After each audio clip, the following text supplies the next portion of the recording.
Our next witness is Thomas Blanton. Mr. Blanton is the director of the National Security Archive at George Washington University, where he has served for over 30 years. In his role, he has conducted numerous investigations and published reports, books, and articles related to government transparency.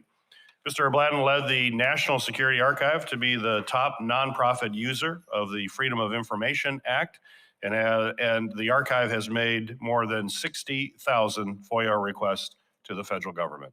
Welcome to the committee. You may begin with your opening remarks. Thank you very much, Mr. Chairman and Dr. Paul and other members of the committee. I'm here to make 5 points in 5 minutes. Overclassification is out of control. Declassification has collapsed.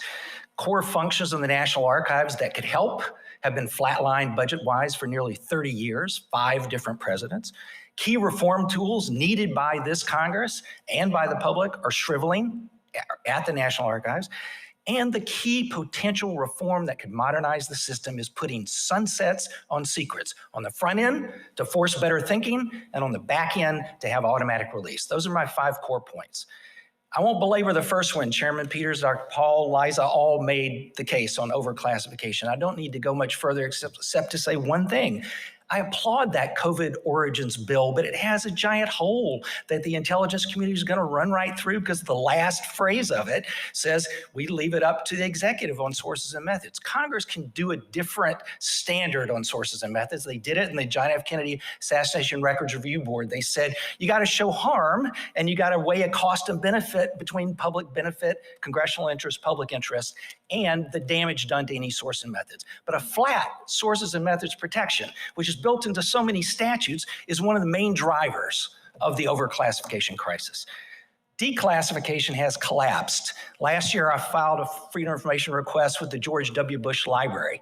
For one meeting, the president had with a bunch of outside experts, none of them with security clearances, to prep for his first meeting with Vladimir Putin. They wrote back, oh, we found 1,600 pages of classified documents on this meeting with uncleared outsiders. And by the way, it's going to take us 12 years to get that into the queue at the National Declassification Center. So 20-year-old documents and 12 more years to wait.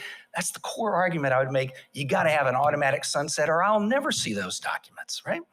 Third, core functions in the National Archives have flatlined. We did an audit on the budgets.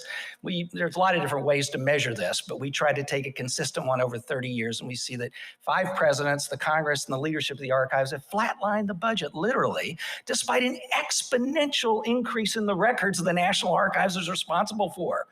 Bush 41 left 80 gigabytes of records to the National Archives. Donald Trump left 250 terabytes. It's just, and meanwhile, the amount of money National Archives has to deal with that has been flatlined in real dollar terms.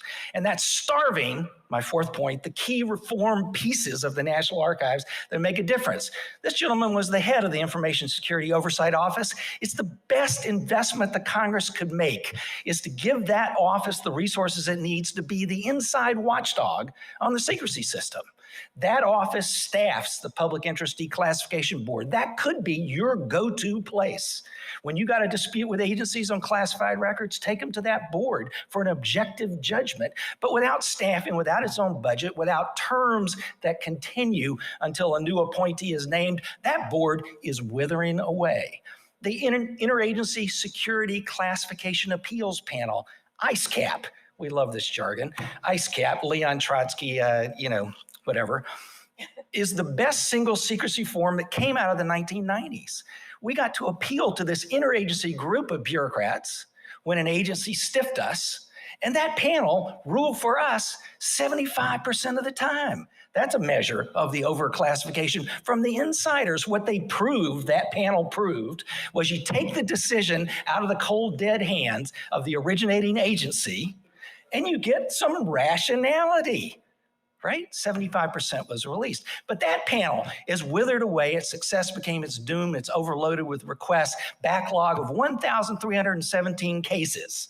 I'm sorry, it doesn't work. Got to have more resources, got to have the Information Security Oversight Office pushing it. And the last but not least, the National Declassification Center, it doesn't work. The original idea is that was going to be that interagency panel writ large. It was going to have the authority to declassify. So all the agencies would send their people to that center to sit at the same table and make decisions together. Doesn't work. Huge backlogs. Recent quote from a former employee, the National Declass Center is afraid of its own shadow. It doesn't have the power to push the agencies around, so the agencies push it around. Congress can change that and make a difference. The last point, in my last 20 seconds, sunsets. Sunsets on secrets. On the front end, to force original classifiers to establish a date. When does the risk diminish? When does it start to go away? We've had a test on that, this 10-year or less rule. I think it worked. We haven't seen it in historic records, but it could work. On the back end, it's the only way to get rid of that enormous backlog of hundreds of millions of records. I'll leave it there. And in the question, I hope I can tell you about the machine learning experiment I ran yesterday, inspired by Liza's optimism about how computers are going to make a difference. And we'll come back to that. But thank you very much for your attention.